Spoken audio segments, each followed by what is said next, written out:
This lecture video is on Susan Muller Okin's book, Justice, Gender, and the Family, specifically her critique of the public-private distinction that has plagued traditional political philosophy.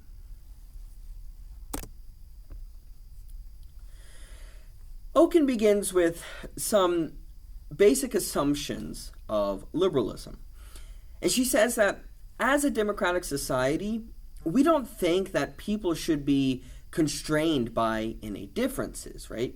We don't think that just because somebody was, born to a carpenter, therefore they should be a carpenter as they get older. We don't think that just because someone is, the child of a political leader, therefore they're going to become the next political leader, right? Some of these things were the practices of past societies, what we would say are past unjust societies. So liberal democracy is against this, right? Liberal democracy says every person is an individual. They're then to be treated not according to immutable characteristics, things of which they had no control in, being born a man, white, being born into a poor family or whatever, right? Because society, and in particular its government, should be determined by everyone's will in the vote, and where everyone has an equal say in the process. Yet Okin says that substantial inequalities between the sexes still exist in our society. Now, maybe some of these inequalities have gotten better, even after this book, which was published in 1989. Yet I think a lot of the assumptions still remain and are worth considering.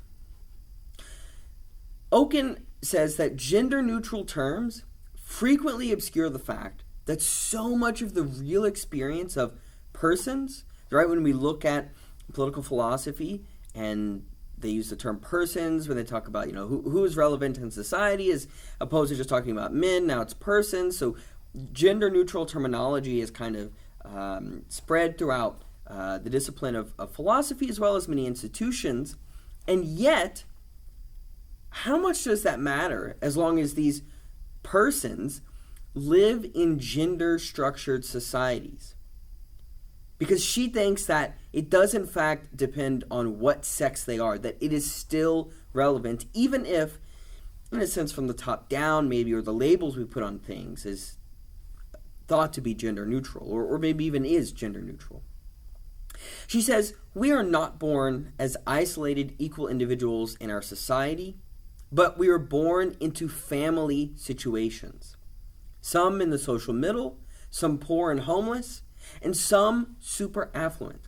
Some to a single or soon-to-be separated parent. Some to parents whose marriage is fraught with conflict. Some to parents who will stay together in love and happiness. If we are not just born as blank slates, maybe to some extent we are if the family structure matters so much, but if we're not born completely as individuals who then are to be treated as individuals and are responsible for all their own decisions, and instead born into different family situations which influence how we are constructed as a person, then Okin says any claims that equal opportunity exists are therefore completely unfounded.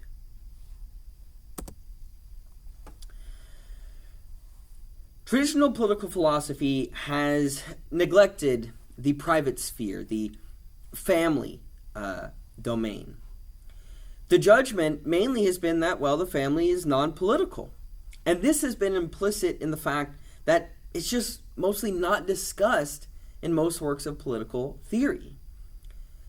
She gives a bunch of different examples that the first, half of the book at least tackles all the ways in which traditional and different schools of thought and political philosophy neglect the family or assume the family. So she says the family is not beyond justice, something by which it is, innate or always prior to, in the sense argued by the conservative Alan Bloom, where he says that, the family must be hierarchically based because it's by nature necessity that it is hierarchically structured. Because Okin says that this idea then that, the family, according to nature, is hierarchically structured. Interestingly, Alan Bloom says, yeah, it's unjust, but it's just natural. And yet Okin wants to say, if we apply it, though, to any theory of justice that political philosophers have constructed, they would see that the structure, if it is hierarchically based, of the family, is unjust. There are communitarians who appeal to traditions or shared understandings in the development of political ideals. She says communitarians, if that's the case, if we ought to appeal to our shared traditions and understandings, that means they must implicitly endorse the family structure as it is. There is no room for critique. And in that way, the family structure is kind of smuggled into their political theory. There's the Lockean or libertarian argument for property rights. When applied to the domestic sphere, Okin thinks, one, it can't sufficiently distinguish the labor of motherhood, and both in terms of, growing a child inside of you, giving birth to the child, as well as raising the child as a parent. It can't distinguish the labor of motherhood from labor more generally, from which then, property rights arise, as well as it ends up, and this is the second point, these arguments end up making children slaves to their parents if, as Lockeans and libertarians like Nozick maintain, one has a right to private property as long as they mix their labor with that thing. Well, by raising a child, being a parent is performing a kind of labor. Why then would that child not be the complete property of my own? Why at one point would it matter whether they're 17 or 18 or 19 that now they're an independent person? And finally, even in the case of John Rawls, Okin says that he assumes the family structure is just. He never challenges it. Whereas she thinks if the family structure was put to the test of the veil of ignorance, that it would be required to be radically different. It would not be accepted by those in the original position.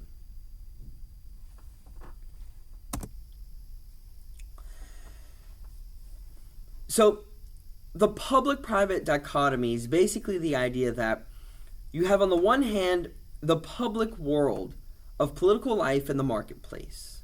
Right? Traditional political philosophy has concerned itself with political sphere of life concerning who's a citizen, what being a citizen entails, as well as economic affairs, taxes, tariffs, regulations, things like that. But it has not concerned itself to much extent at all with the private domestic world of family life and personal relationships.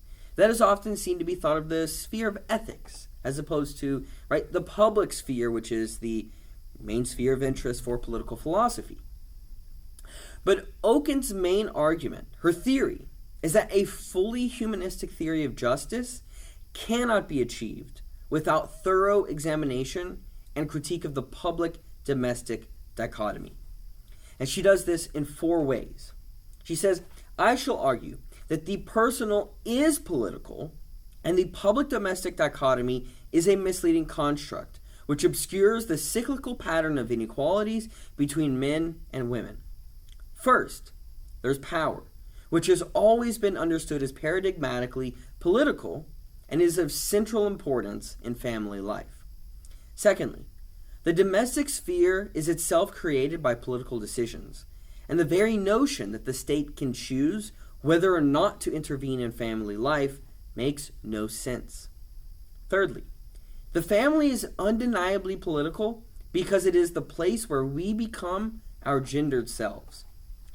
And fourth, the division of labor within the gender-structured family raises both practical and psychological barriers against women in all other spheres of life.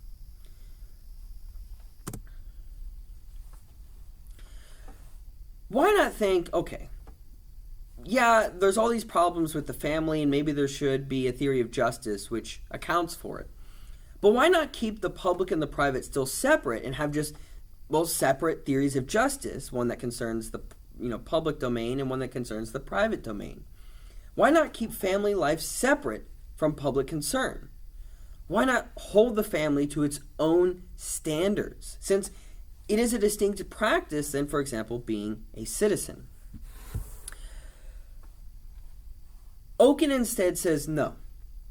We cannot come up with a separate theory of justice for the private family because the private is already influenced by the public.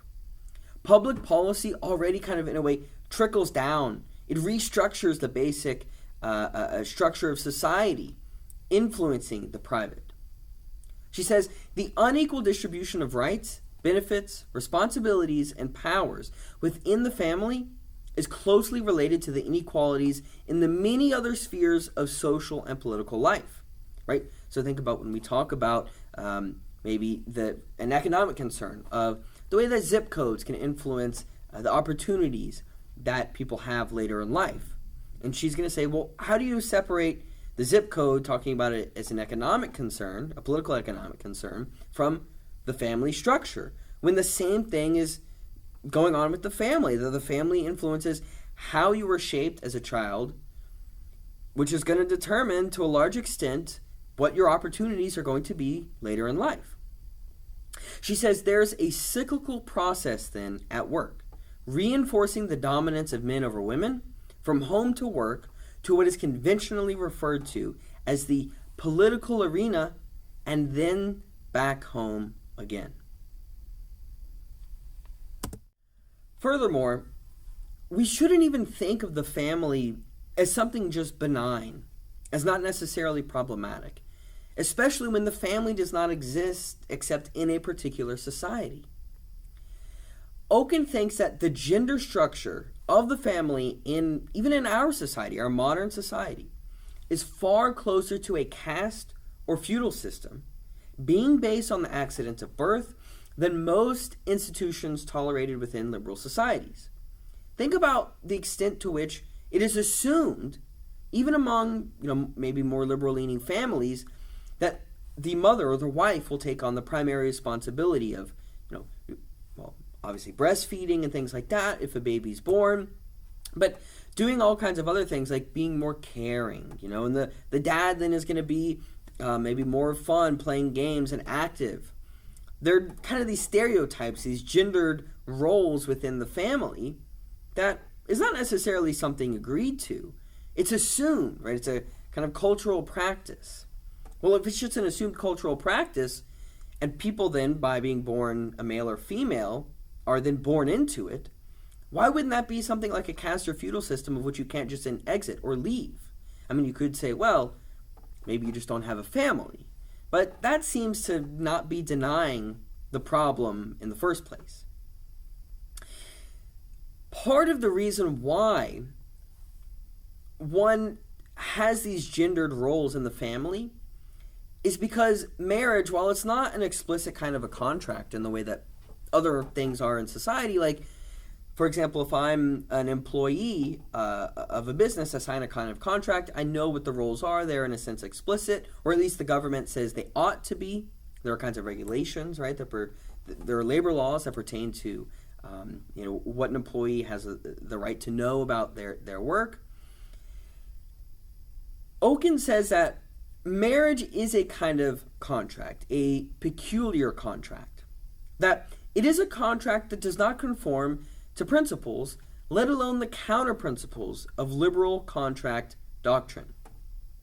It is a performed status contract. It's a contract that is, in a sense, the effect of the performance of the gendered role, which restricts the parties' freedom to choose their partners. For example, there must be only one partner, and of the opposite sex, and of which they are not free to choose the terms. Now, of course, this has changed since the Supreme Court ruling in, I believe, 2015, I want to say. So, of course, gay marriage is legal now, but you can still imagine the ways then in which the state does actually determine, at least in general terms, what is an acceptable or maybe more legitimate form of the family. Because, of course, if it's not a legitimately recognized form of the family, is not legally seen as a family, and you lose all kinds of benefits or have other kinds of burdens placed onto you. And thirdly, gender-structured marriage is a clear case of socially created and reinforced inequality.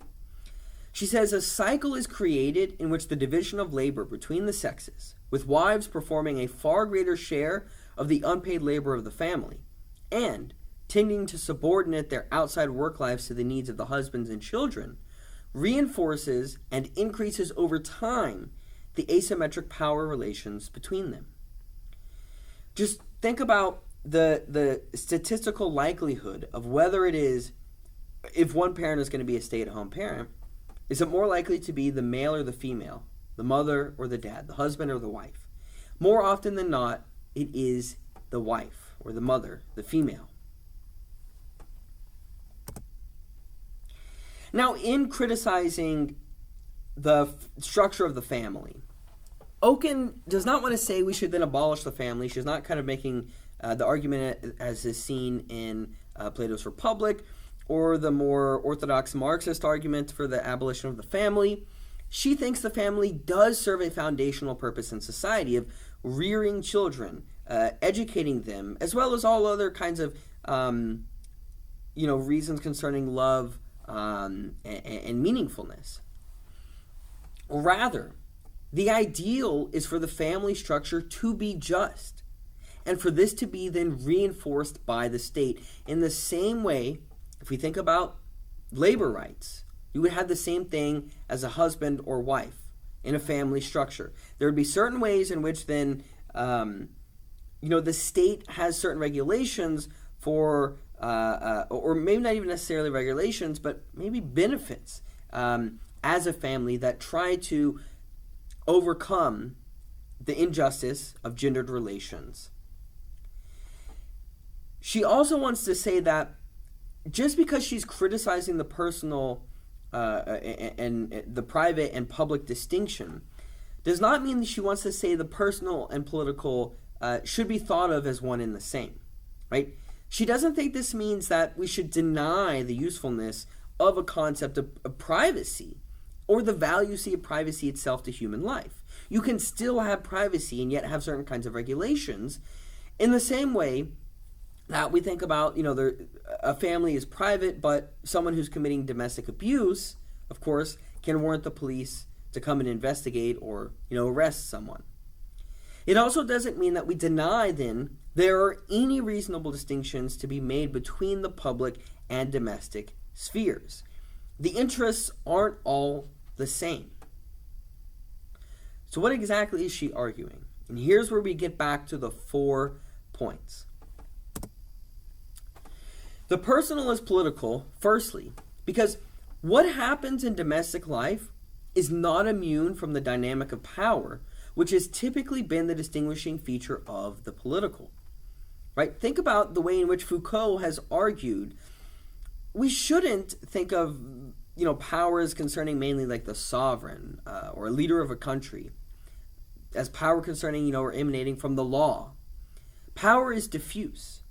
Okin says people are far more tolerant of physical abuse of a woman by a man when they believe she is his wife or girlfriend than otherwise. There are power dynamics between individuals that are constituted that make possible the family structure.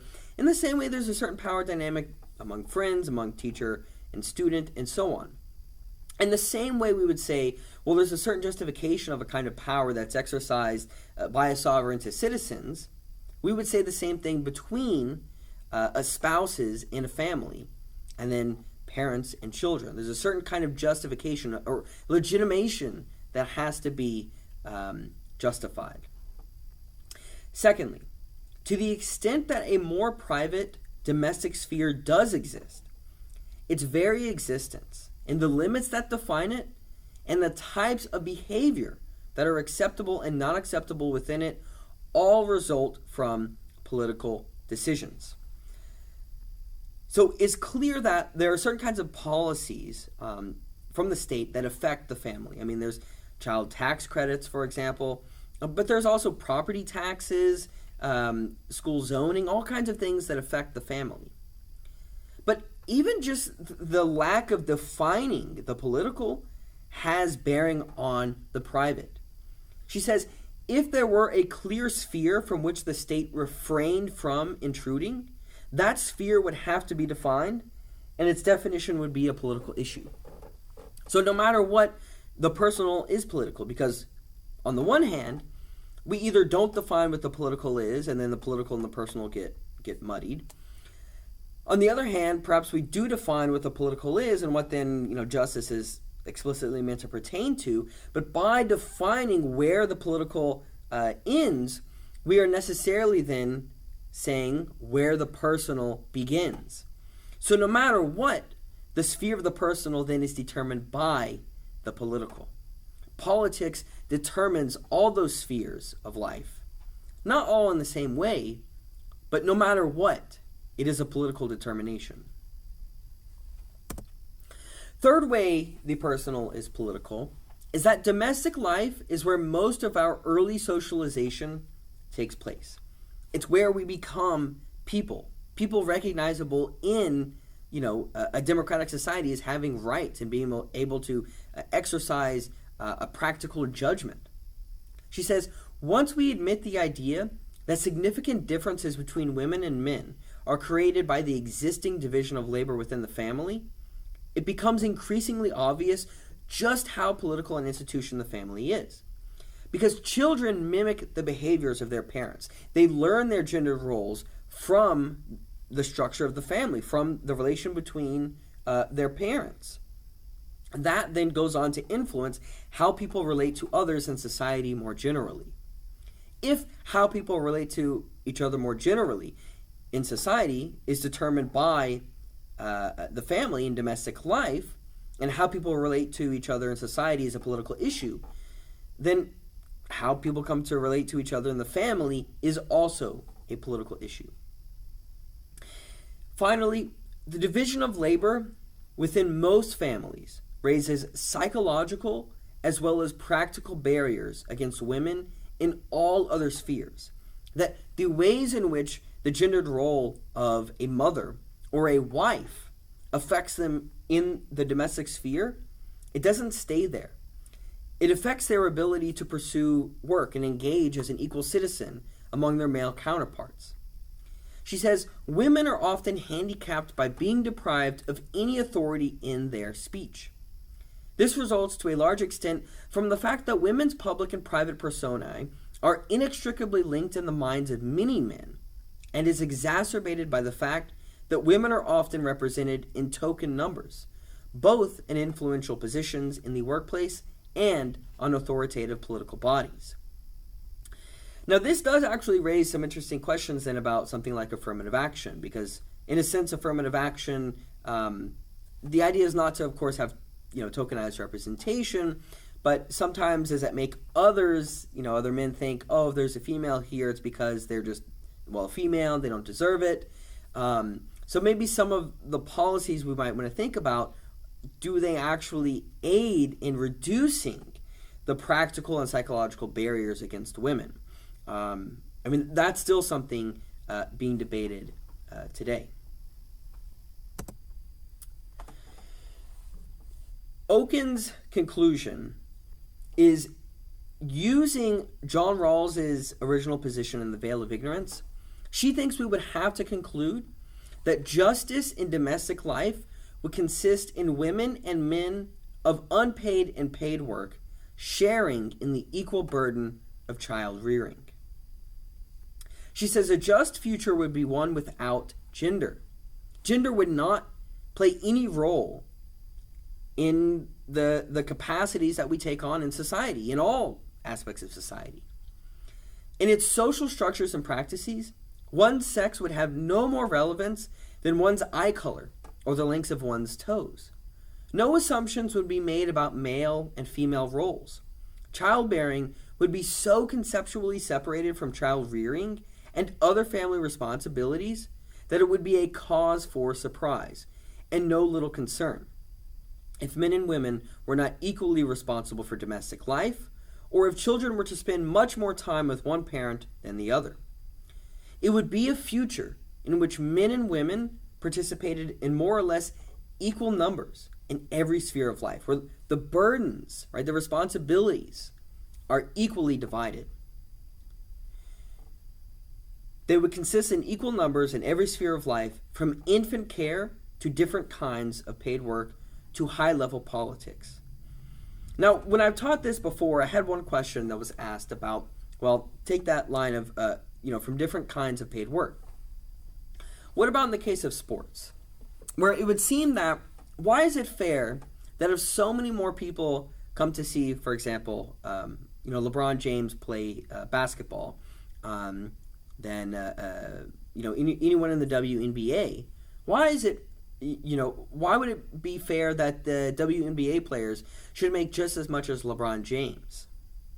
It would seem that it's not due to their sex, right? It's just that perhaps the public just prefers, the NBA to the WNBA, or maybe it's just, due to physiological differences, right? The men can perform at a higher level. Maybe they have more muscle mass, whatever, right? That makes it such that they can perform at a higher level. And therefore, why should the male, someone like LeBron James, be punished by having to make less money than they could otherwise to have equal pay between men and women?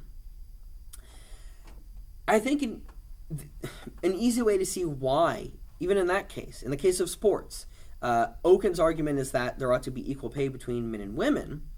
Even if we would say there are physiological differences between men and women, which might affect the way, the level at which they can play sports, would be quite simply because it's no fault of the woman that she is born into a body that has a lower physiological capacity to compete, perhaps at a higher level like LeBron James. Now, of course, that doesn't mean you can't have exceptional women basketball players, but it means, right, on average, you're just going to have more men who are going to be greater than women due to perhaps physiological advantages.